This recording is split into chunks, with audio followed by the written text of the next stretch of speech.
الف لام میم سے لے کر والناس تک سارا قرآن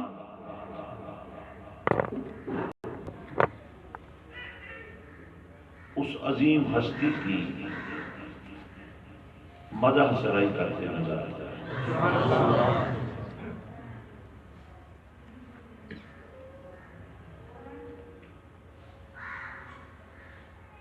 اور اس کے بعد اگر مخلوق میں سے کوئی یہ ذکر کر بھی لے تو کیا کر سکتا ہے، کیا کرے گا، کتنا کرے گا؟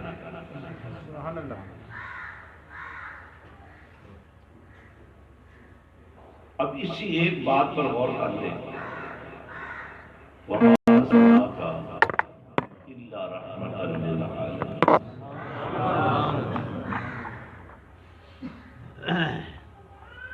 آغاز گفتگو ہی دیکھ لیں، نہیں بھیجا، ہم نے آپ کو ہی بھیجا ہے، کسی اور کو نہیں بھیجا، آپ ہی کو بھیجا ہے۔ آپ ہی وہ ہستی ہیں، اللہ فرماتے ہیں جسے میں نے بھیجا ہے۔ بہت ساری جگہ پر اللہ تعالیٰ نے کلام کرتے ہوئے بہت سارے لوگوں کو اپنی محبت میں شریک کیا۔ اس کی ایک مثال میں آپ کو دیتا ہوں، جیسے فرمایا والذین جاہدوا فینا، جو لوگ ہمارے لیے جدوجہد کرتے ہیں، یعنی اللہ نے اپنے ساتھ اور لوگوں کو بھی شامل فرمایا، موقع دیا وہ شامل ہو گئے، لیکن جب کملی والے کو بھیجنے کی بات آئی،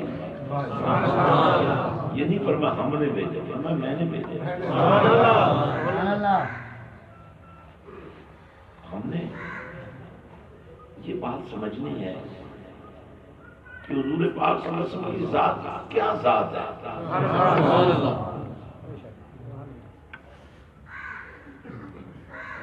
نہیں بھیجا مگر ہم نے، اللہ مطلب میں نے آپ آپ ہی ہیں جن کو بھیجا رحمت للعالمین، جہانوں کے لیے آپ ہی کو رحمت بنا۔ اس سے اندازہ ہو سکتا ہے کہ اللہ تعالیٰ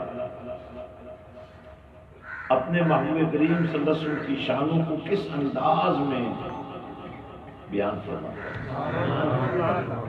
اور ہماری یہ خوش نصیبی ہے کہ ہم اسی آقا و مولا کی محبت کا دم بھرتے ہیں، جس محبت کا اعلان خود پروردگار فرما رہا ہے، وہاں میری اور آپ کی کیا حیثیت ہے؟ لیکن اللہ چاہتا ہے کہ تمہاری بھی حیثیت بن جائے، اس لیے اللہ کی سنت کو زندہ کرو۔ اللہ جو اپنے نبی کا ذکر کر رہا ہے، تمہارے ایمان کا دار و مدار اسی بات پر ہے کہ تم بھی وہ کام کرو۔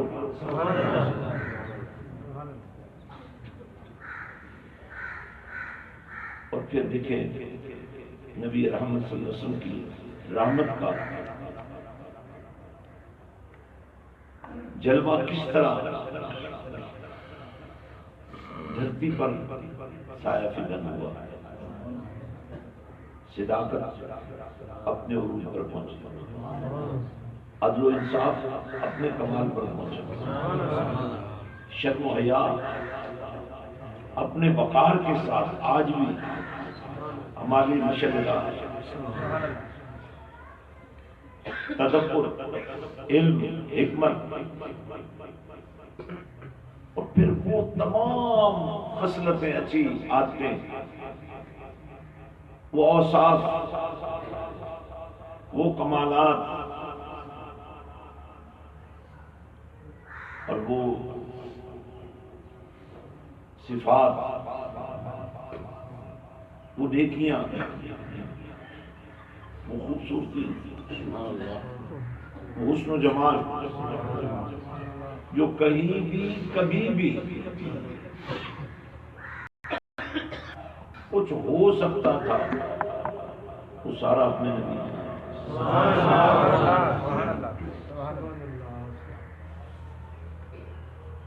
اب ہمارے لیے اس میں بہت ساری اصلاح ہے، ہماری زندگی تبدیل ہو سکتی ہے۔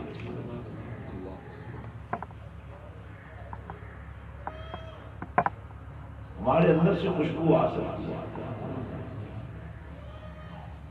ہمارے اندر سے روشنی پھیل سکتی ہے،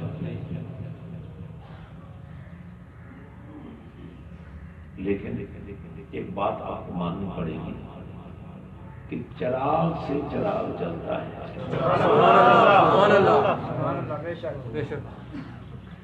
اور جس چراغ کو پروردگار نے خود جلایا ہو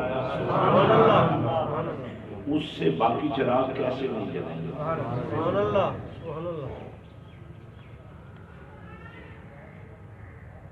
شعور دین بڑی بنیادی بات ہے۔ فرمایا تم میں بہترین شخص وہ ہے، بہترین مسلمان وہ ہے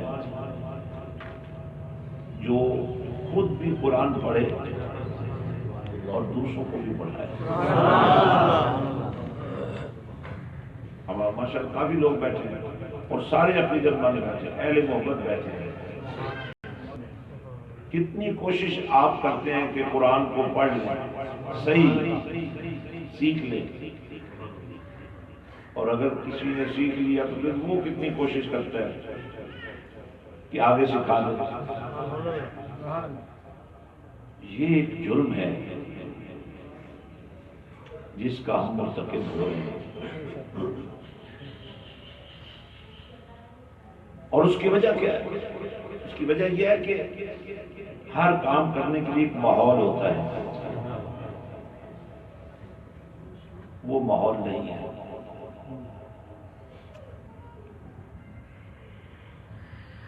حتیٰ کہ بہت سارے مسئلوں میں وہ ماحول نہیں ہے،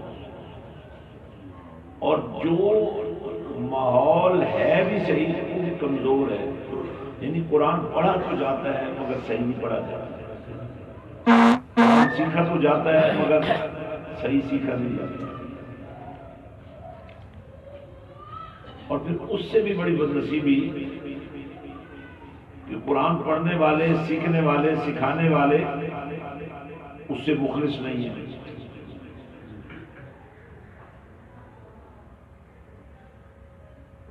یعنی اتنی تھوڑی قیمت میں بیچ دیتے ہیں اتنے قیمتی نور کو، جس سے اللہ تعالیٰ نے منع فرمایا تھوڑے علموں میں مت بیچنا،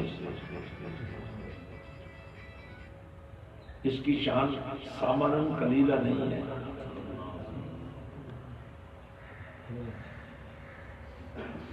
اب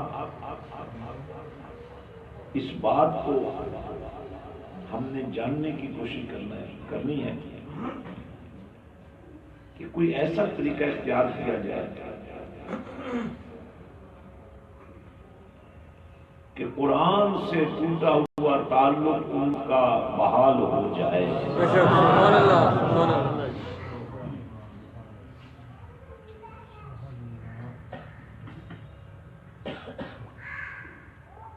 پھر ہم دیکھتے ہیں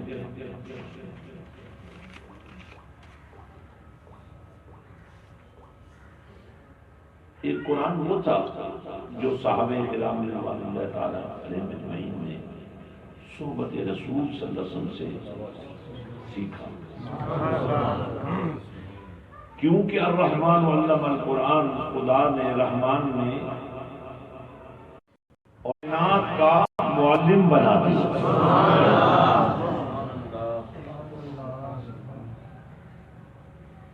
پہلے خود اللہ معلم بنا،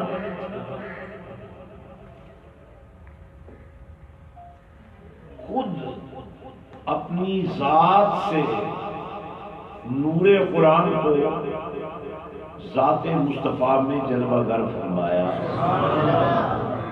اور پھر وجود مصطفیٰ صلی اللہ علیہ وسلم کو چلتا پھرتا قرآن رکھا۔ صحابہ کرام رضوان اللہ تعالی علیہ اجمعین اکثر یہ فرمایا کرتے تھے اگر کسی نے چلتا پھرتا قرآن دیکھنا ہو تو مدینے کی گلیوں میں چلتے ہوئے محمد رسول اللہ۔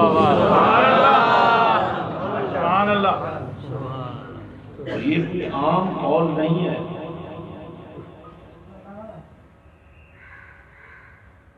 یہ اللہ کا قول ہے۔ وَمَنْ أَصْدَقُ مِنَ اللَّهِ قِيلًا، وَمَنْ أَصْدَقُ مِنَ اللَّهِ حَدِيثًا، کیونکہ اللہ نے اپنا جو کلام فرمایا اس کے لیے پھر نبی کے لب کو پسند فرمایا، لب نبی کے ہوتے تھے، بولتا رہا۔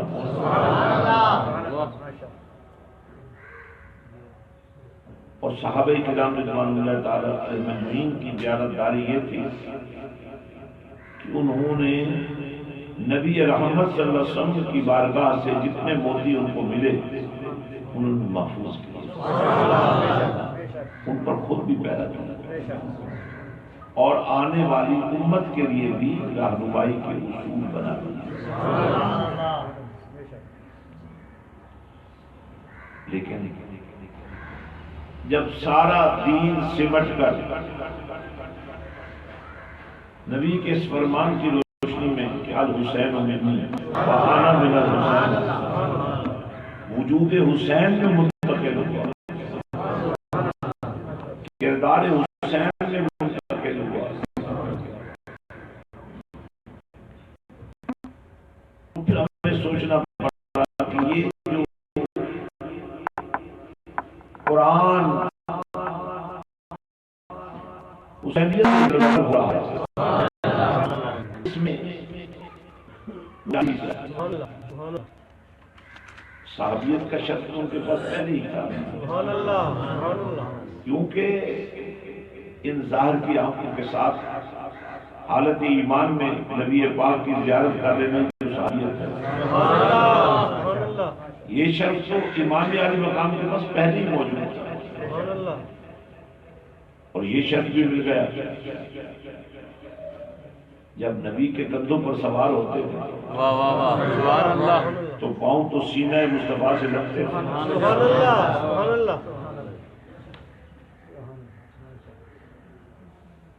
اور پھر جب کبھی نبی نے سجدہ لمبا کیا اس لیے کہ پشت پر سوار حسین جو ہیں ان کے دل کو رنج نہ پہنچے، سبحان اللہ سبحان اللہ۔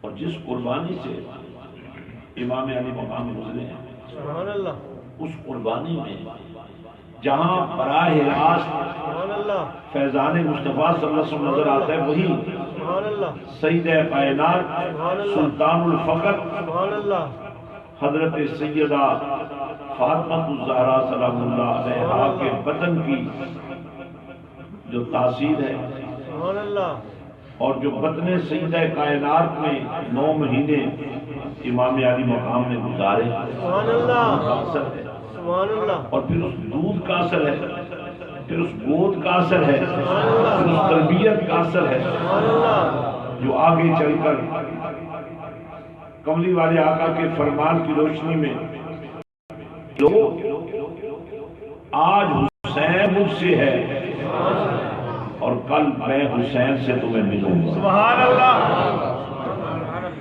اور آج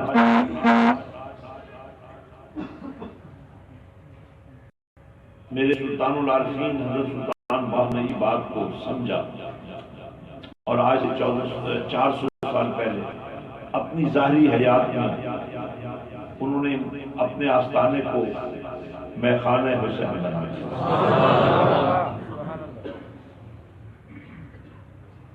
اور جب میں حسین کو دیکھتا ہوں تو مجھے صدیق اکبر کی صداقت کا نور بھی وہاں نظر آتا ہے، سبحان اللہ، سبحان اللہ، فاروق اعظم کے عدل و انصاف کا نور بھی وہاں نظر آتا ہے، سبحان اللہ، عثمان غنی کی شرم و حیا بھی وہاں نظر آتا سبحان اللہ، ہے، مولا علی کا تدبر اور حکمت بھی وہاں نظر آتی ہے، سبحان اللہ، بلال کا سوچ بھی وہاں نظر آتا ہے۔ تو یہ وہ ساری کیفیات ہیں سبحان اللہ، جن کو دیکھ کر داد دینی پڑتی ہے سلطان العارفین حضرت سلطان باہو کو کہ کس طرح انہوں نے خاک قائم از حسین و از حسن معرفت گشت است بر من انجمن، کہ میں سلطان باہو جو ہوں اس لیے سلطان العارفین بنا ہوں کہ میں نے حسن و حسین کے قدموں کی خاک کی نسبت بنائی ہے۔ سبحان اللہ، سبحان اللہ، اور پھر مسلسل 400 سال سے جو تحریک حضرت سلطان العارفین سلطان باہو نے اپنی ظاہری زندگی میں شروع فرمائی تھی کہ صرف ذکر حسین نہیں کیا جائے بلکہ ذکر حسین کو مشن حسین بنا کر قوم کے سامنے اور جس طرح نیزے کی ارنی پہ چڑھ کے بھی قرآن کی تلاوت کو حسین نے نہیں چھوڑا تھا، اس قوم کو شعور دیا جائے کہ اگر وہ نیزے کی ارنی پر بھی قرآن کی تلاوت کر سکتے ہیں تو ہم گھر پہ بیٹھ کر صبر و سکون کے ہوتے ہوئے پیٹ بھر کے کھانا کھاتے ہوئے، وہاں تو بچوں کو بھی پیاسا شہید کیا گیا تھا، ہم تو جی بھر کے پانی پیتے ہیں، یہ ساری باتیں سمجھائی گئیں۔ اسی لیے تمہارے لیے حسین پاک کو نمونہ کامل کے طور پہ رکھا گیا ہے اور پرتوے سیرت رسول رکھا گیا ہے، تاکہ تمہیں احساس ہو کہ ہم حسین کی پوجا نہیں کر رہے ہیں، ہم حسین کی عبادت نہیں کر رہے ہیں، جو طرز عبادت آقا حسین نے سکھایا اس کی تکمیل کے لیے کام کریں۔ میرے دوستو، اور اس کی یہ موجودہ شکل کسی بھی آستانے کے لیے، مہمانوں کے لیے نہ اتنے کمروں کی ضرورت ہے، نہ اتنے ساز و سامان کی ضرورت ہے، نہ اتنی بلڈنگوں کی ضرورت ہے، لیکن بات آستانے کی تو ہو ہی نہیں رہی، بات تو حسینیت کی ہو رہی ہے۔ کیا بات، کیا بات، یہ تعمیر و ترقی کا سفر جو ہم نے کیا ہے، یہ جو آپ کو احساس دیا جاتا ہے کہ دو پیٹ بھر کے کھانا کھانے والوں اگر کسی ایک تھوڑا کھانا کھا بھی تمہیں موقع مل جائے کہ کچھ نہ کچھ تمہارا حصہ مسجد حسین میں پہنچ جائے، کوئی نیند آپ کی طرف سے مسجد میں لگ جائے، کوئی آپ کی طرف سے غلام مسجد میں لگ جائے، کوئی آپ کی طرف سے اظہار محبت مسجد حسین میں ہو جائے۔ آج 1400 سال کے بعد کملی والے کا یہ فرمان مجھے یاد دلاتا ہے، وَأَنَا مِنَ الْحُسَيْنِ، تم مسجد حسین بناؤ، تم حسینیت کا پرچار کرو، تم حسینیت کا جھنڈا لہراؤ۔ جب پوری قوم دہشت گردی میں مبتلا ہوگی، جب پوری قوم دہشت گردوں کے ہاتھوں یرغمال بنی ہوگی، اس وقت تم حسینیت کا جھنڈا لے کر کھڑے ہو جانا اور لوگوں کو بتانا کہ میں حسین کا ماننے والا ہوں، میں سر کٹا دوں گا مگر انسانیت کو قتل نہیں دوں گا۔ مسلم کی اندھیری رات کو مٹا کر اسے دن کے اجالے میں لے آؤ۔ میرے دوستو، ہمیں اصولی جنگ کرنی چاہیے، اور یہ اصولی جنگ جو ہے اپنے نقطہ کمال کی طرف جا رہی ہے۔ یہ دھرتی پر پہلی مسجد ہوگی جو ایک عبادت کا مرکز بھی ہوگی، دعوت و تبلیغ کا ذریعہ بھی ہوگی، قرآن فہمی کا نور بھی یہاں سے ملے گا، تشریح حدیث بھی یہاں سے ملے گی، فقہ اسلام بھی یہاں سے سکھایا جائے گا، تعلیم بھی یہیں سے کیا کیے جائیں گے، اسکول بھی یہیں ہوگی، کالج بھی یہی ہوگا، یونیورسٹی بھی یہی ہوگی، بلکہ یونیورسٹیاں یہاں ہوں گی۔ اس مسجد کے دروں دیوار سے باندھ پھوٹے مسجد کے در و دیوار اسلام کی آبیاری کا سبق کیا انشاءاللہ اور ایسے افراد تیار کیے جائیں گے جو افراد نفس کے پجاری نہیں ہوں گے، اللہ کے ماننے والے انشاءاللہ، اس کے حبیب صلی اللہ علیہ وسلم کے نقش قدم پر چلیں گے۔ انشاءاللہ میرے دوستو، ہمیں تھوڑا سا اپنے اندر ڈسپلن پیدا کرنا ہوگا، ہمیں اپنی طاقت کو غلط جگہ پر استعمال ہونے سے بچانا ہوگا۔ اس لیے فرمایا تعاونوا علی البر والتقوی، یہ جو مدد کرنا ہے، یہ جو تعاون کرنا ہے، یہ جو معاونت کرنی ہے، یہ جو مددگار بننا ہے، تو نیکی پر بر اور تقوی پر پارسائی، اس پر تمہیں اپنے آپ کو لانا ہوگا۔ وَلَا تَعَاوَنُوا عَلَى الْإِثْمِ وَالْعُدْوَانِ، بے حیائی اور فحاشی پر نہیں، تعاون نیکی پر ہے، تقوی پر ہے۔ اور اگر قرآن سیکھنے کا عمل شروع ہو تو اس سے بڑی نیکی کیا ہو؟ اگر قرآن کے نور میں آپ زندگی گزار رہے، اس سے بہتر تقوی کیا ہو؟ میرے دوستو،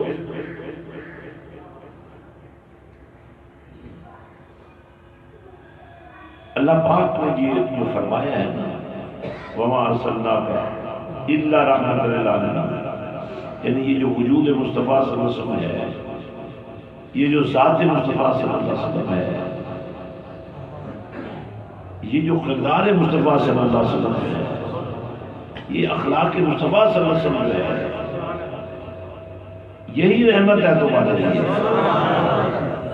اس برستی رحمت میں تم نے اپنی زندگی کی شاہراہ کو صحیح کر۔ ایک شخص سفر کر رہا ہے، جس منزل پر جانا اس کے الٹی طرف چل رہا ہے، وہ سمجھتا ہے کہ میں چل رہا ہوں۔ سبحان اللہ، سبحان اللہ، وہ تو الٹی طرف جا رہا ہے، سبحان اللہ، سبحان اللہ، جہاں اس کو جانا تھا اس کی بجائے دوسری طرف جا رہا ہے۔ اس کی طاقت ضائع ہو رہی ہے۔ ہمیں چوک پہ کھڑے بھیک مانگنے والے بھکاری سے سبق سیکھنا چاہیے کہ مانگ بھی رہا ہے تو مخلوق سے مانگ رہا ہے، جبکہ خالق نے کسی کو آج تک بھوک سے نہیں مرنے دیا۔ اس سے نہیں مانگ رہا جو دیتا ہے، ان سے مانگ رہا ہے جو 100 دفعہ سوچتے ہیں یا اصلی ہے یا نقلی ہے یا نہیں ہے۔ تو یہ ہماری بدنصیبی ہے اور یہ ہماری بدقسمتی ہے۔ ٹھیک اب ٹھیک ہے، اسی طرح رہنے دو۔ یہ ہماری بدنصیبی ہے اور بدقسمتی ہے کہ ہم جو دے سکتا ہے، جو دیتا ہے، جو بے مانگے بھی دیتا ہے، اس کی بجائے ان سے مانگتے ہیں جو خود مانگت ہے، جو خود خالی دامن ہے، جن کے پاس دینے کے لیے کچھ نہیں ہے، اور جو اگر دے بھی دیں تو اتنا پھر بھی نہیں دیں گے کہ آپ کی بھوک ختم ہو سکے۔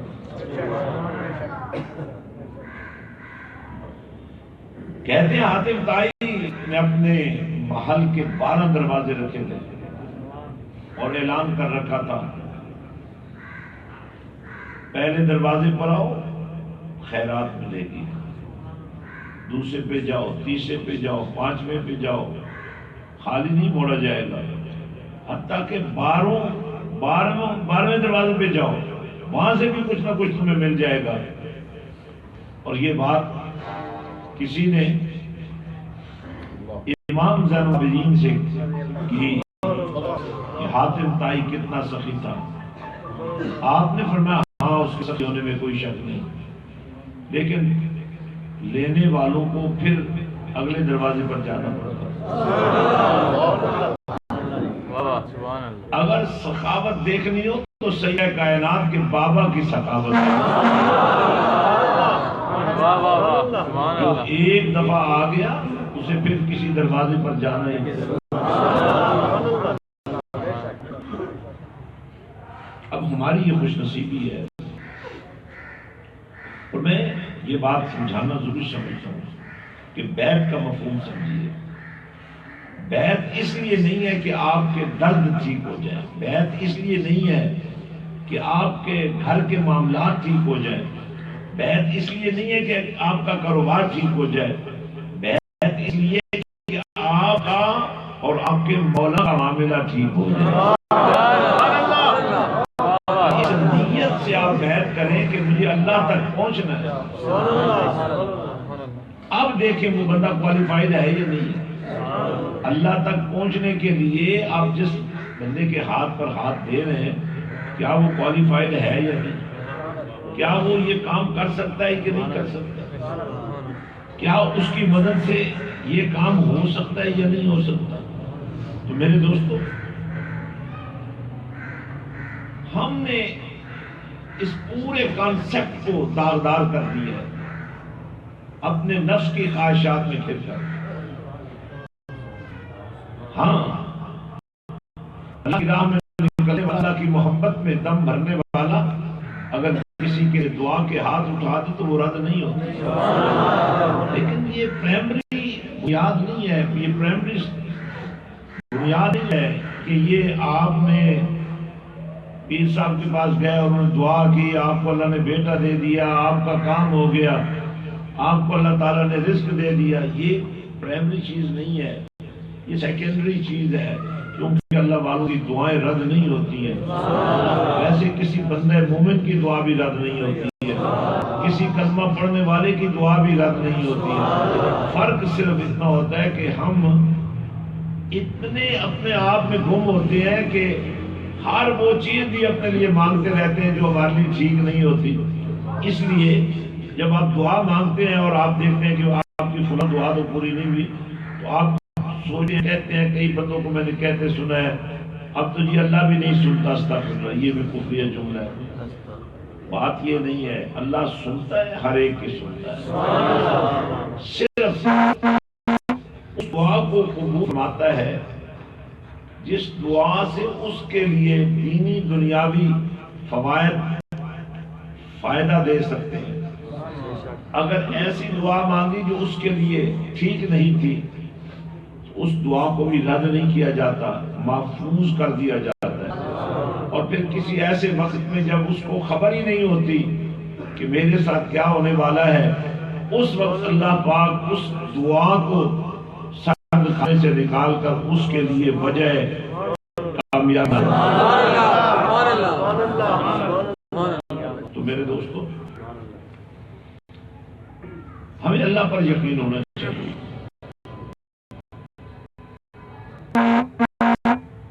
ہمیں اس بات کا یقین رکھنا چاہیے کہ اللہ کی ذات سے نا امید نہیں ہونا۔ لا تقنطوا من رحمت اللہ، ان اللہ یغفر الذنوب جميعا انہ هو الغفور الرحیم۔ اب یہاں بات سمجھنی ضروری ہے کہ اللہ سے مراد کیا ہے۔ اللہ سے مراد صرف اللہ کی ذات ہے، یا جو ذرائع اس نے بنا دی ہیں کہ یہاں تک آ جاؤ یہ بھی اللہ کی ذات کا جلوہ ہے، وہاں تک آ جاؤ یہ بھی اللہ کی منشا کے عین مطابق ہے، یہ بھی اللہ کی رضا کے عین مطابق ہے۔ اب جنہیں اللہ نے منصب دیا پر فائز کیا کہ یہ نبی ہے، اب نبی کی سرشت کیا ہے، نبی کی فطرت کیا ہے، نبی کی حقیقت کیا ہے، جسے نبی کہہ کے پکارا ہے وہ بنائی خبر سے ہے، اگر بے خبر ہے تو نبی نہیں ہے، باخبر ہے تو پھر تمہیں ماننا پڑے گا کہ نبی باخبر ہوگا۔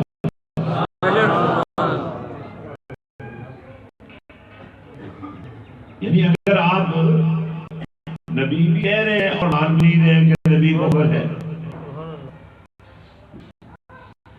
نبی بھی مان رہے ہیں اور یہ بھی کہہ رہے ہیں کہ نبی تو اب چلا گیا ہے، سبحان اللہ جب آیا ہی نہیں تو اس وقت نبی تھا، واہ واہ واہ واہ سبحان اللہ جب نہیں آیا تھا تو اس وقت بھی وہ نبی تھا، جب آ گیا ہے تو اب تو کی نبوت ظاہر بھی ہو گئی ہے، اس وقت اب جب ظہور ہو گیا ہے اور تم سے اقرار نبوت بھی لے لیا گیا ہے، سبحان اللہ تو اب کیا گنجائش رہتی ہے کہ بندہ یہ کہے جی اب تو نبی چلا گیا ہے، نبی چلا گیا ہے تو لا الہ الا اللہ محمد رسول اللہ کا مفہوم کیسے بدلو گے؟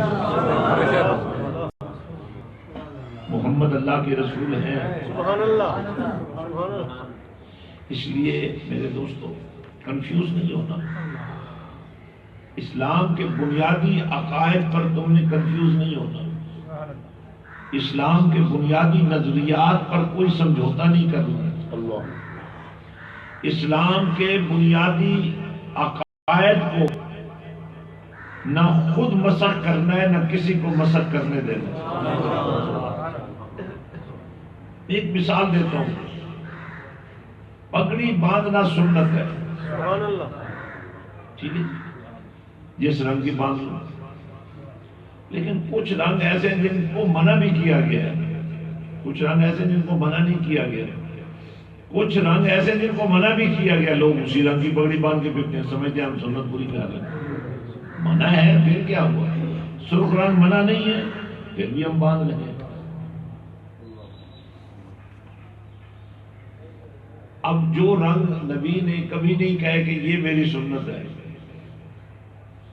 اور جن رنگوں کو نبی نے مسلسل استعمال کیا،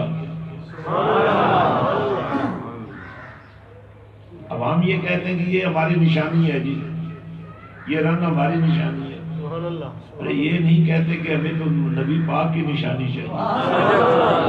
یہ جو دوگلی باتیں ہیں، یہ جو اپنی طرف سے دین کے اندر اپنے آپ کو مسلط کرنا ہے، یہ ٹھیک نہیں ہے۔ مثلا دیکھیں آپ پیر صاحب کے ہاتھ چومتے ہیں، اور بہت زیادہ جو عقیدوں میں وہ پاؤں بھی چومنے لگ جاتے ہیں، نہ پاؤں چومنا منع ہے نہ ہاتھ چومنا منع ہے، لیکن ہر دور کے تقاضے علیحدہ ہیں۔ اگر ہاتھ چومنے سے ہی گزارا ہو جاتا تو پاؤں چومنے کی کیا ضرورت ہے؟ سبحان اللہ سبحان اللہ سبحان اللہ اور یہ جو ہاتھ چومنا ہے یا پاؤں چومنا ہے، یہ آپ کی پرسنل عقیدت ہے، سبحان اللہ اس کو دین پر مسلط کرنے کا آپ کو حق نہیں ہے۔ سبحان اللہ اب اس کے مقابلے میں مصافحہ کرنا، سبحان اللہ گرم جوشی سے دونوں ہاتھوں کا ملانا، جب یہ سنت ہے اس کو رائج کرنا چاہیے۔ معانقہ کرنا، سینے سے سینے کو لگانا، یہ میرے آقا کریم صلی اللہ علیہ وسلم کا طریقہ ہے، اس کو کیوں نہ رائج کیا؟ سبحان اللہ ہم اپنی عقیدت کو مسلط کرتے ہیں، چاہیے تو یہ جو مدینے والے کی سنت ہے اس کو لے آئے۔ سبحان اللہ یہ ہے وجہ جس کے لیے مسجد حسین ہم بنا رہے ہیں، سبحان اللہ تاکہ تمہیں پتہ چلے کہ جہاد کیا ہے، سبحان اللہ جہاد میں اور فساد میں کیا فرق ہے، تاکہ تمہیں پتہ چلے کہ سنت میں اور بدعت میں کیا فرق ہے، تاکہ تمہیں پتہ چلے حقیقت میں اور نقل میں کیا فرق ہے، تاکہ تمہیں پتہ چلے حق میں اور باطل میں کیا فرق ہے۔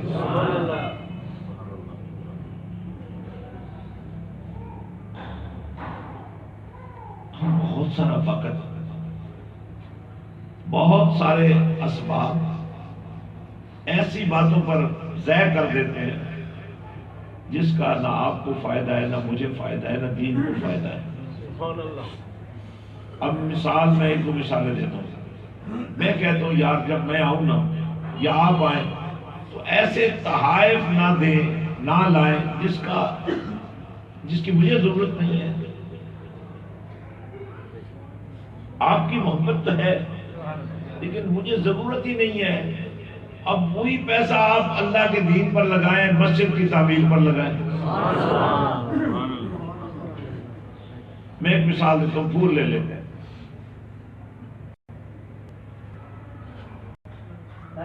تکبیر, نعرہ رسالت, نعرہ حیدری, نعرہ غوث. غریب نے پتہ نہیں کیسے کپڑے بنوائے ہوں گے, ان کے کپڑوں کا ستیہ ناش. اب بظاہر دیکھا جائے تو اس میں حرج والی بات کوئی نہیں, آپ نے محبت سے یہ سب کچھ کیا ہے, لیکن اسراف تو ہوا ہے, بہت سارا پیسہ خرچ ہوا. اب پھول میں ایک خاص نسبت ہے, اس سے خوشبو آتی ہے, سبحان اللہ, سبحان اللہ. اور خوشبو میرے اور آپ کے نبی کی پسندیدہ چیز ہے. اب جو خوشبو والی چیز ہے وہ پاؤں میں نہیں آنی چاہیے. اب آپ کی بات میں مانوں یا دین کے حسن کو آپ کے سامنے رکھوں, آپ کے پھولوں کی محبت کا مجھے اعتراف ہے, لیکن اگر یہی پیسہ 1000 لگایا, 2000 لگایا, 10,000 لگایا, پھول بھی مہنگے ہو گئے ہیں, اگر یہی 1000, 2000, 5000, 10,000 آپ مسجد میں لگا دیتے ہیں,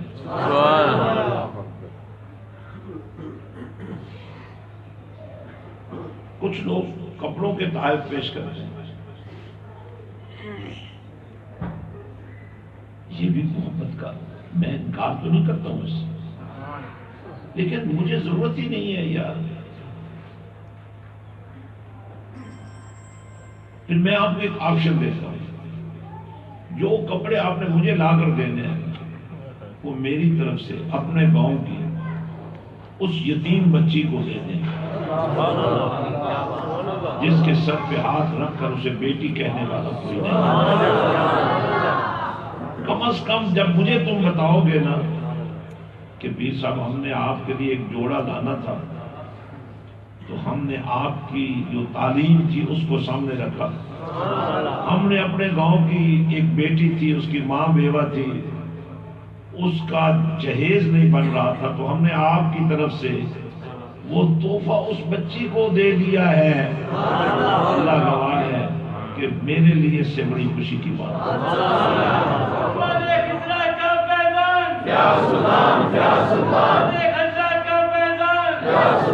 حضور میں آپ کی محبت کو میرا سلام ہے, لیکن جب میں یہ کہہ رہا ہوں آپ سے کہ مجھے نذرانہ مت دیجیے, پیسے مت دیجیے, مجھے کپڑے مت دیجیے, میرے لیے 10 قسم کے کھانے مت پکائیے, جو آپ نے ازار محبت ہے وہ کھانا مسجد کو کھلائیے, وہ کپڑے مسجد کو پہنائیے.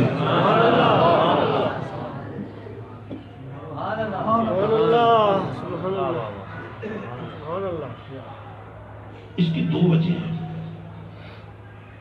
ایک تو اتفاق سے مجھے محبت نہیں ہے پیسوں سے, لیکن پیسوں کو میرے ساتھ بڑی محبت ہے, یہ میرے مالک کا بڑا احسان ہے.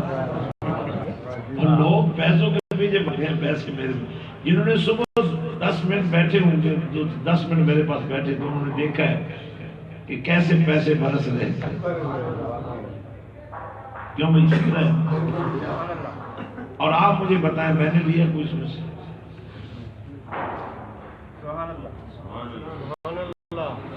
میں نے یہی کہا ہے بھائی جو مسجد کے ہیں ان کو مسجد کے کھاتے میں لکھو, اور جو مجھے بھی کسی نے دیے ہیں ان کو بھی مسجد کے کھاتے میں لکھو.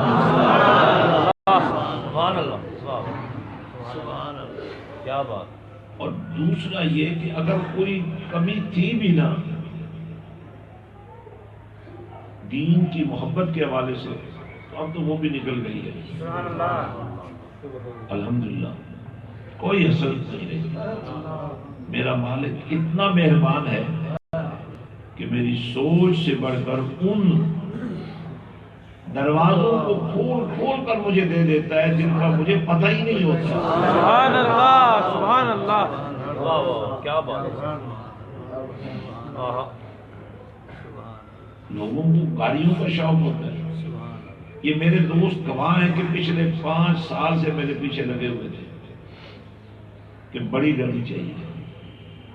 میں نے کہا میں نے نہیں لینی، جس پر ہوں میری پہچان گاڑی سے نہیں ہے. سبحان اللہ. یہ خود انہوں نے پتہ نہیں کیسے لے لیے، مجھے نہیں پتا، لیکن میں اللہ کا شکر گزار ہوں کہ میں نے نئی حسرت کی. مراکز میں انہوں نے خطابت کی ہے پورے پاکستان میں. ان مراکز 22 مرکز صرف یو کے میں جہاں قرآن کا پہرا لگا ہوا ہے. اگر میرے مالک نے مہلت دے دی، اسی مسجد حسین کے ہر مسلح پر میں نے آپ کو ایک قرآن سے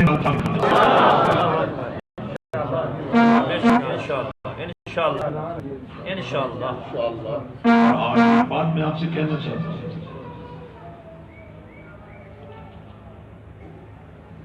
جتنی گرم جوشی سے آپ مسجد کی تعمیر میں حصہ لے رہے ہیں، کاش اتنی گرم جوشی سے آپ اپنے بچوں کی تعلیم پر بھی غور و فکر کریں. میرے مختلف خطابات آپ اٹھا کر دکھا دیں، دیکھ لیں. میں آپ کو یاد دہانی کی طرف یہ بات کہہ رہا ہوں کہ میں نے آپ کو کہا تھا دنیا کی تعلیم، جو تعلیم دنیا میں کہیں ہو رہی ہے وہ میں اس مسجد کے سین میں لے کے آؤں گا اور ایسا ہی ہو رہا ہے انشاءاللہ. آج یونیورسٹی لیول کی تعلیم یہاں ہو رہی ہے. 5 اور یونیورسٹیاں لائن میں لگی ہوئی ہیں. لوگ یونیورسٹیوں کی لائن میں کھڑے ہوتے ہیں، یونیورسٹیاں میرے حسین کی مسجد کی لائن میں.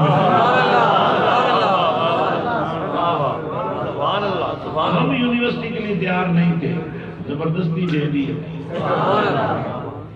ہمارے پاس نہ بندے تھے، نہ ہمارے پاس صلاحیت تھی، نہ ہمیں کام آتا تھا. کام سیکھ لو. اب ہم بندے ہمارے سیکھ رہے ہیں. حضرات، میں اس وقت ایک مشترکہ ذمہ داری کی طرف آپ کو متوجہ کرنا چاہتا ہوں. اس وقت تقریباً 10 مقامات پر مساجد تعمیر ہو رہی ہیں مختلف شہروں میں.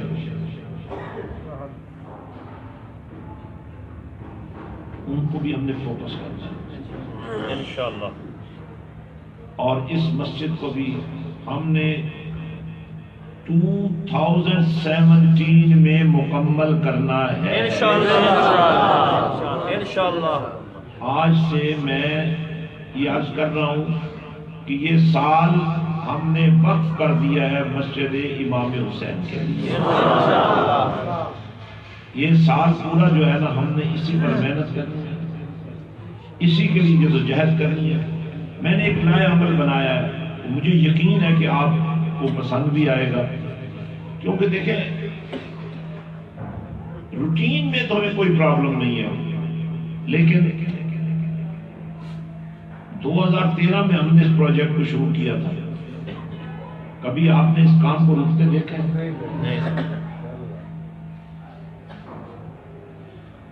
مگر میری یہ خواہش ہے کہ اس سال کے بعد اگلا سال جو آئے نا تو اس مسجد کا حسن ہر طرف سے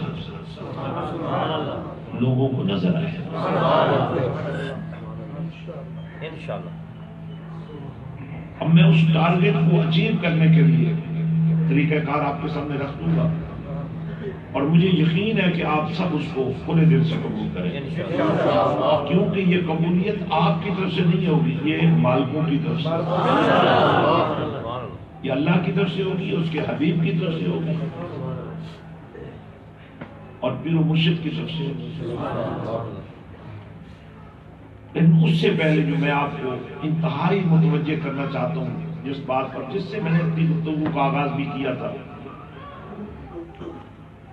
کہ تم میں بہترین انسان وہ ہے جو قرآن سیکھے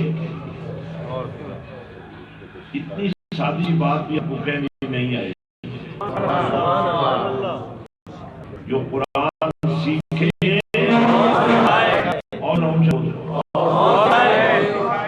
اگر تم اپنے بیٹے کو اگر قرآن سیکھنے والے نے سیکھنے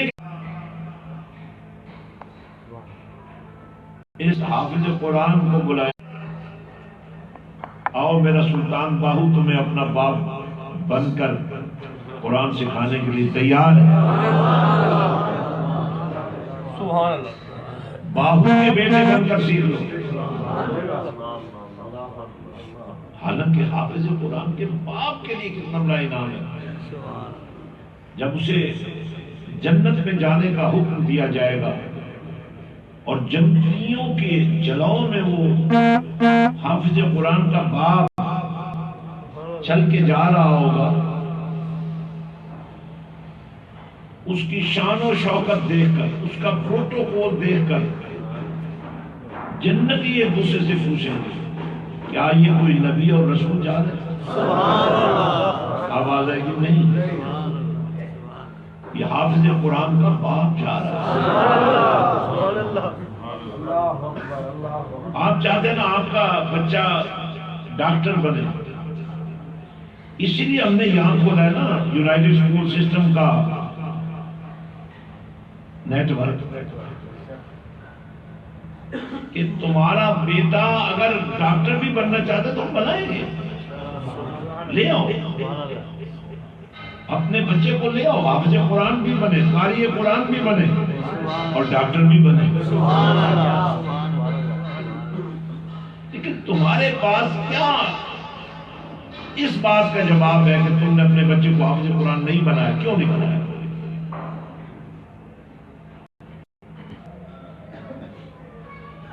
کیا جواب دو گے؟ کیا تمہارے پیر و مرشد نے تمہیں کہا تھا کہ ہمارے جانوروں کو چارہ ڈالو اور کوئی کام نہیں کر سکتے؟ کیا تمہارے پیر نے کہا تھا ہم نماز پڑھتے رہیں گے تم بس ہمارے کام کرتے رہو؟ یار تمہیں تو اللہ نے پیشوا دیا ہے جو تم سے کہتا ہے کام رہتے ہیں رہ جائیں، بات نہیں رہنی چاہیے. اذان تو آپ سب سنتے ہیں لیکن آپ پر اثر نہیں ہوتا. 10 دفعہ پھر مجھے کہنا پڑتا ہے یار اذان ہو گئی ہے، جماعت کا ٹائم ہے یار، کیا کرو، چلو وضو کرو یار. میرے بھائیوں اور میرے ساتھیوں، میری مریدی آقا اور نوکر کا رشتہ نہیں ہے، میری مریدی دوستی کا رشتہ ہے. آپ میرے دوست ہو. البتہ مجھے بات پر فخر ہوتا ہے کہ میں کملی والے آقا کے نوکروں کا بھی نوکر. مجھے آپ سے محبت ہے. کیوں؟ کہ آپ نے دنیا داری میں رہتے ہوئے بھی میری اس چھوٹی سی دعوت فکر کو قبول کیا ہے. جیسا میں آپ کو دیکھنا چاہتا ہوں ایسا نہ بننے کے باوجود بھی میری تمنا رہتی ہے کہ کاش میرے یہ دوست، میرے یہ ساتھی، میرے نبی کے یہ ماننے والے اور چاہنے والے، میرے اللہ کے ماننے والے جہنم کی آگ سے بچ جائیں، دوزخ کی آگ سے بچ جائیں، شریعت کی غداری سے بچ جائیں. تو میرے دوستوں، میں آج آپ سے یہ درد دل کے ساتھ بات کر رہا ہوں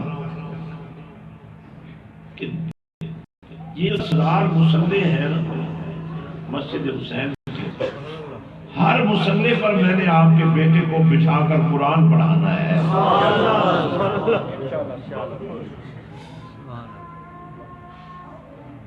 کل کا انتظار مت کرو، آج ارادہ کرو، فیصلہ کرو. تمہارے بچے تمہارے پاس محفوظ نہیں ہیں، تمہاری گلی محفوظ نہیں، یہاں گلی کوئی نہیں ہے. تمہارا بازار غیر محفوظ ہے، یہاں کوئی بازار نہیں ہے. یا مسجد حسین ہے یا آستانہ حسن ہے، بس سبحان اللہ سبحان اللہ۔ ان بچوں کا مستقبل محفوظ کرو، انہیں لے آؤ۔ بہت سارے لوگوں نے چاہنے کے باوجود کر نہیں سکے، آج ان کے بچے جوان ہو گئے، آوارہ ہو گئے، بدماش بن گئے، اور اتنی بڑی سزا بھگت رہے ہیں وہ لوگ، کیونکہ بیٹا اگر غلط راستے پر چل رہا ہو تو ماں باپ کے لیے تکلیف کا باعث ہوتا ہے۔ چھوڑ تو سکتے نہیں، برداشت بھی نہیں کر سکتے، اس لیے جتنے بیٹھے ہو سینے پہ ہاتھ رکھ کر سوچو، کیا یہ تمہاری ان سے محبت ہے کہ یہ انپڑھ رہے ہیں، یہ جاہل رہے ہیں، یہ قرآن سے بے بہرا رہے ہیں، یہ کملی والے سے دور رہے ہیں، یہ اللہ کی عبادت سے محروم رہے، یہ تم باپ ہو، یہ تم بھائی ہو، کیا یہ تمہاری محبت ہے کہ تم اپنے بیٹے کو عاشق رسول نہیں بنانا چاہتے ہو؟ کیا یہ تمہاری محبت ہے کہ تم اپنے بچوں کے دشمن بنے پڑے ہو؟ تمہیں یہ خواہش کیوں نہیں ہوتی کہ تمہارا بچہ کل جب تم مرو تو تمہاری نماز جنازہ تمہارا حافظ قرآن ڈاکٹر بیٹا پڑھائے؟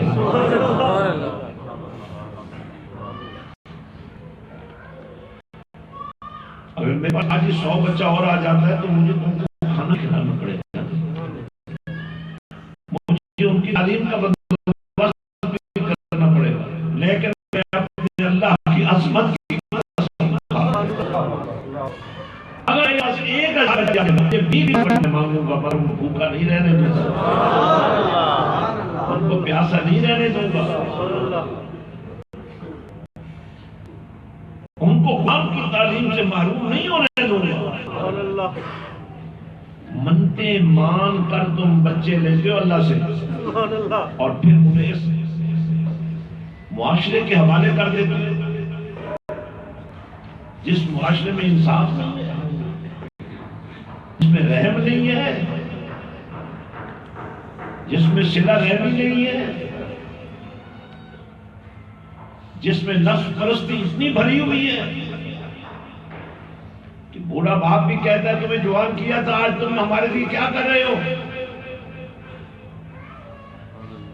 بیوی کہتی ہے خامن سے، دیکھو میں ماں باپ کو چھوڑ کر تمہارے پاس آ گئی ہوں، سارا زمانہ چھوڑا ہے، تم میرے لیے کیا کر رہے ہو؟ ہر طرف نفس پرستی ہے۔ میرے دوستو، ایسے مشن حسین کے سپاہی بن جاؤ، جو نیکی کرو اس کے بدلے میں مانگو کچھ نہیں، کیونکہ دینے والا تمہاری نیکی سے بڑھ کر تمہیں اجر دے سکتا ہے۔ بے شک اس کا پیار، تم نے کبھی ماں کا پیار دیکھا ہے؟ ایک عورت قیدی ہو گئی، اس کا بچہ بھی قیدی،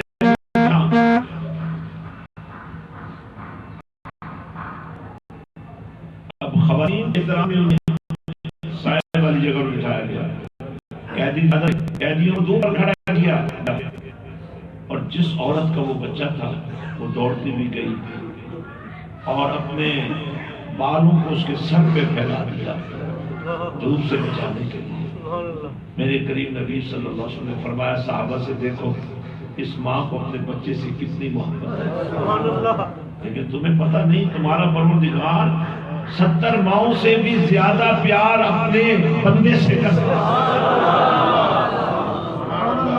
تمہیں جہنم میں نہیں بھیجنا چاہتا، اسی لیے رمضان کا مہینہ آتا ہے تو وہ جنت کے دروازے کھول دیتا ہے، جہنم کے دروازے بند کر دیتا ہے۔ ایک ایک نیکی کی قیمت لاکھوں کی شکل میں تمہیں دیتا ہے۔ صرف ایک رات کی عبادت کو اتنا قیمتی بنا دیتا ہے کہ لیلۃ القدر خیر من الف شہر، 1000 مہینے کی عبادت سے بڑھ کر اس ایک رات کا تمہارے سجدوں کا حسن ہے، تمہاری عبادت کا حسن ہے، تمہاری بندگی کا حسن ہے۔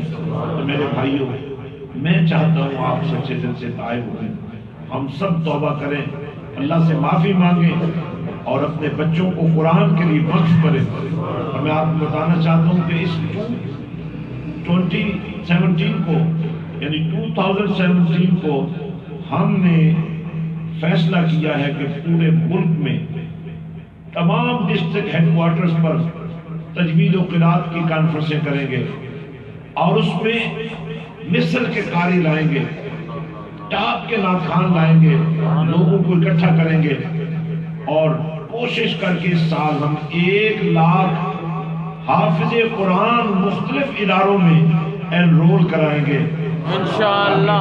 اس سال میں ہمارا حصہ کم از کم 1 لاکھ نئے حفاظ کرنے کا انشاءاللہ ہماری طرف سے یہ حصہ پڑے، اور انشاءاللہ چونکہ اس مبارک ہو رہا ہے 2 مارچ کو حضرت سلطان العارفین سخی سلطان باہو سرکار کا، اس کی تیاری بھی ابھی سے آپ نے کرنی ہے، کیونکہ آپ ہمارے مشن کے ورکر ہیں، آپ سپاہی ہیں، تو آپ نے اپنے مہمانوں کو پوری دنیا سے مہمان آئے ان کو ویلکم کرنا ہے، تو جتنے ہمارے ورکر حضرات ہیں وہ 1 مارچ کو یہاں پہنچ جائیں گے، ان کی ہم تربیت کریں گے تاکہ مہمانوں کا استقبال کیسے کرنا ہے، مہمان نوازی کیسے کرنی ہے، اور 2 مارچ کو مرکزی اجتماع ہوگا انشاءاللہ، ظہر کی نماز سے لے کر رات گئے تک، اور پھر انشاءاللہ جمعے کے خطبے کے ساتھ یہ اس بار ختم ہو جائے گا۔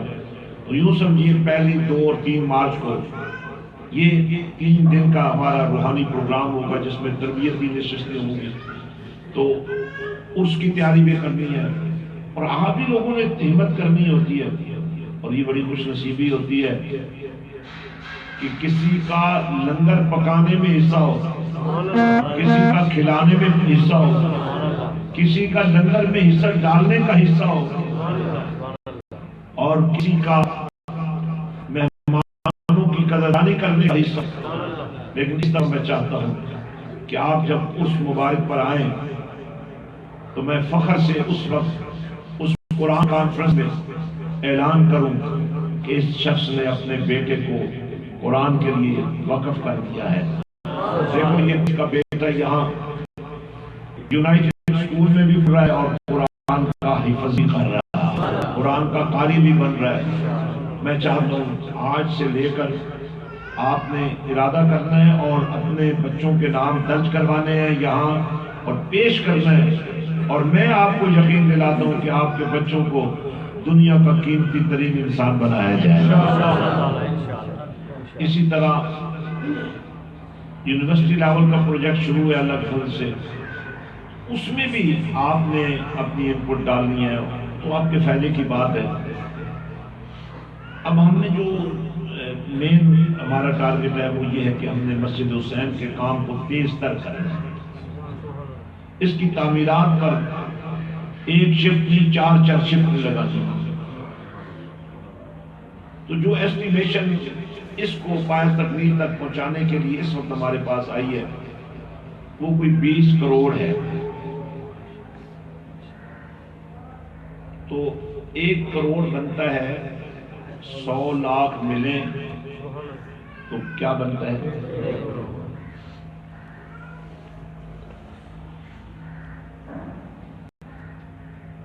تو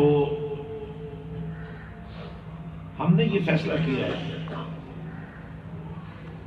میں اگلے 2 مہینے پاکستان میں اسی لیے دے رہا ہوں کہ ہم سب مل کر مسجد حسین کے مشن کو تیزی سے آگے بڑھائیں۔ میں مثال دیتا ہوں، اگر ہم ہر ضلع کی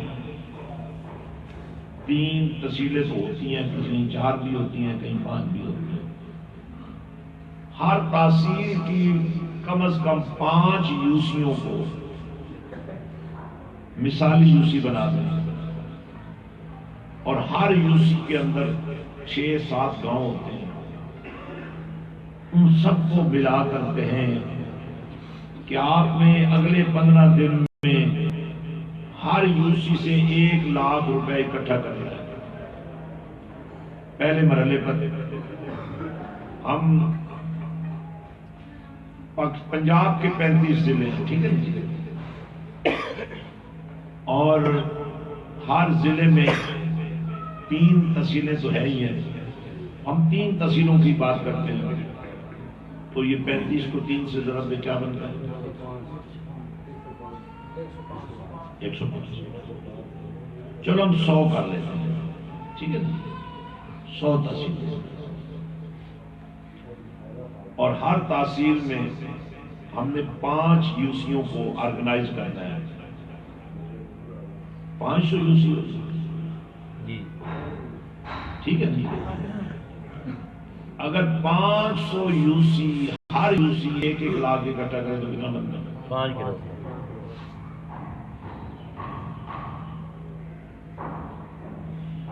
اور الحمدللہ ہمارے نیٹ ورک میں ایسا 100 آدمی موجود ہے جن کو ہم یہ سہولت دیں گے کہ وہ یک مشت نہیں کرے گا، لیکن چونکہ یہ مسجد پنج کا گلدستہ ہے تو ایسے افراد موجود ہیں جو اگلے 3-4 مہینوں میں 5 لاکھ اپنی جیب سے یا اپنے دوستوں سے مل کر اکٹھا کر سکتے ہیں. اگر 100 آدمی 5 لاکھ دے تو یہ کتنا؟ اور بھی 5 کروڑ. یہ بھی بات.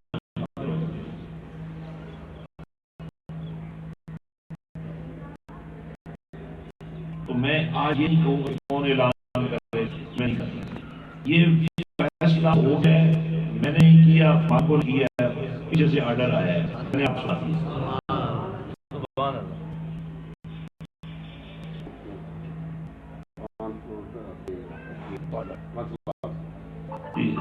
حضور سید رضا حسین شاہ یہ ہمارے ایک ممبر بن گئے، 100 میں سے ایک ممبر آ گیا. یہ میں نے کہا میں نے نہیں کہنا کسی کو، میں نے اپنا پلان دے دیا ہے، پیچھے سے جو مجھے ملا ہے. 2017 میں اس مسجد کو ہر حال میں ہمیں مکمل کرنا اور انشاءاللہ ایسا ہی ہوگا.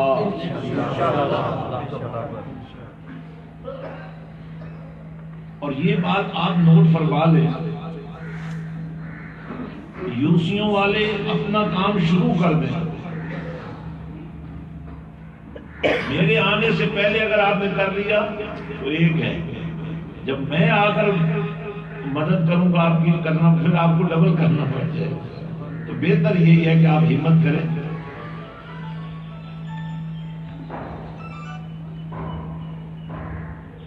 جی ماشاءاللہ ہمارے علیم سلطانی صاحب نے اپنے فیملی طرف سے 5 لاکھ کا اعلان کیا ہے. میں نہیں سمجھتا ہوں، دیکھیں پتہ کیا ہوتا ہے، غریب آدمی کا مسئلہ ہوتا ہے کہ اس کو ادھار بھی کوئی نہیں دے دیا تو واپس کیسے دے. جن کو اللہ نے مسائل دیا ان کو دوسرے بھی دینے کے لیے تیار ہو جاتے ہیں. غریب آدمی کو لوگ سوچتے ہیں یار خود غریب ہے کھا جائے گا. جن کو اللہ نے دیا ہے نا ان کے لیے کوئی ایشو نہیں ہے. انشاءاللہ یہ ہمارا جو قافلہ ہے یہ ہم نے آج سے لانچ کی ہے. اللہ فضل سے یہ ہمارا یہ پلان لانچ ہو چکا ہے اور انشاءاللہ العزیز مجھے کوئی فکر نہیں ہے، مجھے کوئی غم نہیں ہے کہاں سے آئے گا. مجھے اتنا پتہ ہے کس نے آ جانا ہے،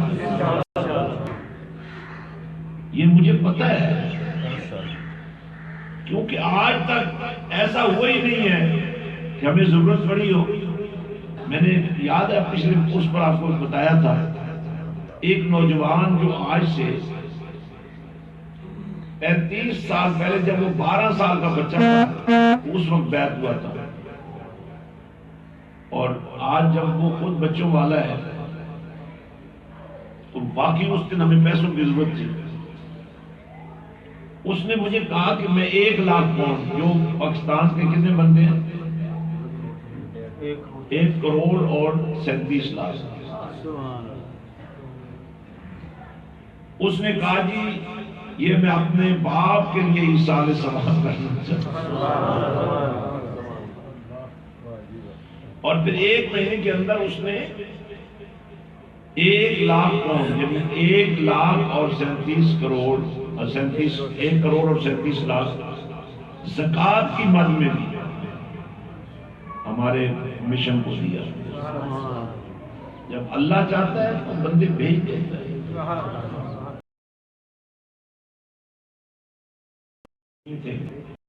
اور یہ آج سے یہ 3 کمپینیں شروع ہوئی ہیں. نمبر 1، مجھے ہر گھر سے 1 بچہ چاہیے.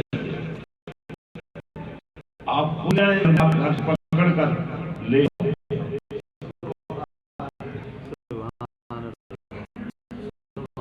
یہ ابھی میں بتا رہا ہوں، یا آپ بولے یا پھر میں آ کر لے آؤں. روپے لگائے اس لیے ہے کہ یہاں اس کی تکمیل سے پہلے آدھے حافظ موجود ہوں.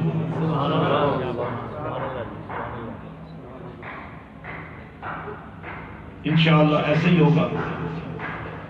تو میں امید کرتا ہوں کہ آپ حضرات بغیر اعلان کیے اپنا کام جاری کر دیں گے، اور مشن حسین کے لیے اور مسجد حسین کے لیے اپنی تمام خدمات پیش کریں گے، اپنے آپ کو وقف کریں گے. اللہ تعالیٰ ہم سب کا حامی ناصر ہو. اللہ تعالیٰ آپ سب کی محبتیں قبول فرمائے، اور وہ گھڑیاں مجھے اور آپ کو ایک نصیب جب یہاں 100 فٹ اونچے مینار کا حسن نظر آ رہا، گنبد کی سنہری روشنیاں پھیلتی نظر آئے، اور اس مسجد کے ہر مصلی پر ایک نوجوان قرآن پڑھتا اور پڑھاتا اور سنتا اور سناتا نظر آئے. اللہ تعالیٰ ہم سب کی حاضری قبول فرمائے.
ایک بار ہم 3 دفعہ سورۃ اخلاص پڑھ لیں.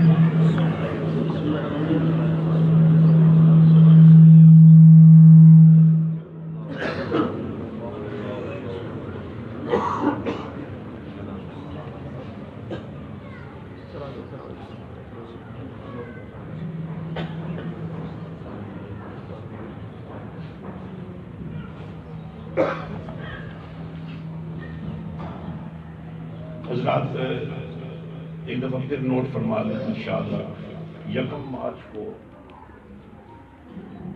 تربیتی سیشن ہوگا اور 2 مارچ کو مین اس کا پروگرام ہوگا. ابھی سے آپ نے قافلوں کی تشکیل جا کے کرنی ہے اور جو دوست خوشی سے آنا چاہیں اس کے اوپر ہم نے کبھی پریشر نہیں کیا لوگوں کو کہ ضرور آئیں, لیکن حضور سلطان العارفین حضرت سلطان بہو کی ہمیں مثال ہے. عارفوں کے بادشاہ کی بارگاہ میں حاضری بہت بڑی سعادت کی بات ہے. آپ ارادہ کر لیں, اگر اللہ توفیق دے ابھی سے جا کر کام شروع کریں اور انشاءاللہ 2 مارچ کا دن آپ نے یہاں گزارنا ہے. ظہر سے پہلے پہنچنا ہے اور پھر ظاہر رات گئے چھٹی ملے گی. جو جمعے کا خطبہ یہاں پڑھنا چاہے ان کے لیے بھی پابندی نہیں ہے, وہ خطبہ جمعہ کے بعد جائیں. انشاءاللہ ایک تو اس کی تیاری کرنی ہے. دوسرا, جس طرح آپ نے سن لیا ہے, ہر یوسی جہاں سے بھی آپ تعلق رکھتے ہیں جا کر میٹنگ کریں, وہاں ڈسپلن بنائیں. اگر ہمارے پروگرام کی ضرورت ہے تو ہمیں بتائیں, ہم حاضر ہیں. کیونکہ اگلے 2 مہینے میں نے پاکستان میں ٹائم دینا ہے, تو جو لوگ ٹائم لینے والے ہیں وہ آج ہی رضا شاہ صاحب سے دعا کے بعد مل لیں. اور 3 قسم کے پروگرام ہم نے رکھے ہیں. ایک پروگرام ہے جلسہ عام, کم از کم 3، 4، 5 ہزار کا اجتماع ہونا چاہیے اگر آپ جلسہ کر رہے ہیں, تاکہ وقت اگر دیا جائے تو اس کو ضائع ہونے سے بچایا جائے. اگر دعائیہ پروگرام ہے تو ظاہر ہے پھر اس کے لیے گلی کا انتخاب نہ کیا جائے, مسجد کا انتخاب بھی نہ کیا جائے. اگر کوئی کھلا گھر ہو اس کے اندر بہت بڑا ساؤنڈ سسٹم نہیں, خرچہ کم سے کم کر کے, تو ایک طرف خواتین اور دوسری طرف مرد, کہ ہم سے بڑھ کر امن پسند کوئی نہیں, کیونکہ یہی فرق ہے درود والوں میں اور برود والوں میں. تو امن کانفرنسیں بھی ہم کر رہے ہیں اور قرآن کانفرنسیں بھی کر رہے ہیں. قرآن کا پیغام امن ہے اور امن قرآن کا پیغام ہے. تو تیسرا ہمارا وہ یا کوئی میرج ہال ہوگا یا کوئی ہوٹل ہوگا یا کوئی گورنمنٹ کے بعض اوقات ہال ایسے ہوتے ہیں جیسے TMA ہال ہو یا اس طرح کا, ایسے پروگرام وہاں ہوں گے. تو آپ جو پروگرام بھی کرنا چاہتے ہیں تو شاہ صاحب سے رابطہ کر لیں اور تفصیل سے نوٹ کرا کے جائیں. دعائیہ پروگرام مانگیں گے تو دعائیہ ملے گا, جلسے کا مانگیں گے تو جلسے کا ملے گا, اور کانفرنس کا ٹائم مانگے تو کانفرنس کا ٹائم ملے گا انشاءاللہ. اور تیسرا جو جیسا کہ میں نے اعلان کر دیا ہے کہ آپ جاتے ہی میاں بیوی آپس میں مشورہ کریں اور کم از کم ایک بچہ اپنے گھر سے یا محلے سے یا علاقے سے لائق بچہ دیں ہمیں, تاکہ کل جب ہم آپ کو واپس دیں تو ہمیں بھی فخر ہو کہ ہم نے آپ کے لائق بچے کو نالائق نہیں بننے دیا. اللہم صلی علی سیدنا مولانا محمد وعلی آل سیدنا مولانا محمد وبارک وسلم وصلی علیہ. پروردگار عالم ہماری آج کی اس نشست کو اپنی بارگاہ میں منظور و مقبول فرما. آمین. احباب جس محبت اور خلوص سے آئے مولا سب کا آنا قبول فرما. آمین. یا اللہ پاک اس پاک کلام کو, اذکار کو اور وظائف کو اپنی بارگاہ میں قبول فرما. آمین. اس ثواب کو کریم آقا محمد رسول اللہ صلی اللہ علیہ وسلم کی بارگاہ میں پیش کرتے ہیں منظور مقبول فرما. آپ کے وسیلہ جلیلہ سے تمام انبیاء کرام, صحابہ کرام, اہل بیت اطہار, اولیاء کاملین, مومنین مومنات, مسلمین مسلمات, حضور سیدنا غوث اعظم شیخ سید عبد القادر جیلانی سیدنا سلطان العارفین حضرت صفی سلطان باہو کو جسم کی روح کو عطا فرما. جمیع حاضرین کے والدین, آبا و اجداد میں سے جو فوت شدہ مولا ان سب کی مغفرت فرما, جنت الفردوس میں اعلیٰ مقام نصیب. آمین. یا اللہ سب کی تکالیف کو دور فرما. آمین. بیماروں کو شفاء کاملہ.